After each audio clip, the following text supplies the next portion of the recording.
आज दिनांक 20/10/2025 को जनपद कौशाम्बी के थाना करारी के अंतर्गत प्रातः लगभग 6 बजे जरिए दूरभाष थाना करारी को ये सूचना प्राप्त हुई कि करारी के रक्सवारा के रहने वाले छोटेलाल पुत्र छेदीलाल चित्रकूट स्नान के लिए अपने भतीजे राहुल के साथ घर से निकले। तो कुछ दूरी पर सौंधिया पुल के पास में उन्हें किसी अज्ञात हमलावरों द्वारा चाकू मारकर हत्या कर दी गई है। साथ ही उनके भतीजे राहुल को भी घायल कर दिया है।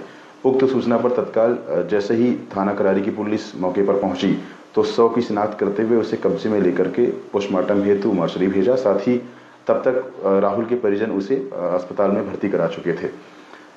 इस घटना के संबंध में मृतक छोटेलाल के पुत्र विपिन की लिखित तहरीर पर थाना करारी में तत्काल संगत धाराओं में अभियोग पंजीकृत कर दिया तथा घटना के अनावरण हेतु टीम गठित कर दी गई।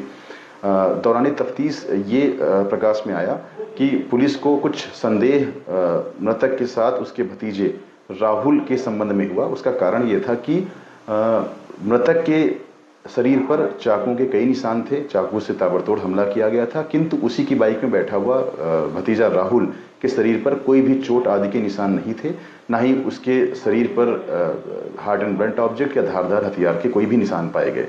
दूसरी शंका ये हुई कि पूछताछ पे ये समझ में आया परिजनों से कि राहुल जब प्रातः अपने चाचा के साथ घर से निकला था तब उसने कोई दूसरे कपड़े पहने हुए थे। जब पुलिस मौके पर जिला अस्पताल पहुंची उसका हालचाल जानने के लिए तब राहुल ने दूसरे कपड़े पहने हुए थे। तो कपड़ों का ये भिन्नता दूसरा संदेह उत्पन्न कराया। तीसरा संदेह ये था कि राहुल के परिजनों ने तथा मृतक के परिजनों ने बताया कि 10-12 दिन पूर्व चाचा भतीजे के बीच में कुछ नाराजगी हुई थी जिससे राहुल नाराज भी था। इन तीनों तथ्यों से उत्पन्न हुई शंका के आधार पर जैसे ही पुलिस ने राहुल को हिरासत में लेकर के सख्ती से पूछताछ की तो राहुल के द्वारा अपना जुर्म स्वीकार किया गया और साथ ही अपनी निशानदेही पर पुलिस ने राहुल द्वारा हत्या में प्रयुक्त चाकू यानी आला कत्ल को भी बरामद कराया। इसके अतिरिक्त राहुल द्वारा हत्या के समय पहने गए कपड़े भी उसके घर से बरामद हुए जिसमें खून के निशान और चाकू से कटे होने का भी कपड़े पे निशान है।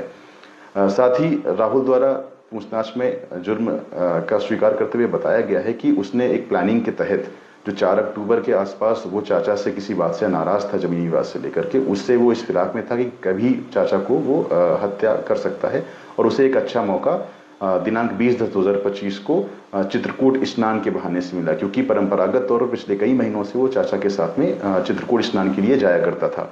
तो इसी मौके का लाभ उठाकर उसने अपने चाचा की हत्या कर दी है। इस संबंध में अग्रिम विधिक कार्रवाई भी थाना करारी पर प्रचलित है।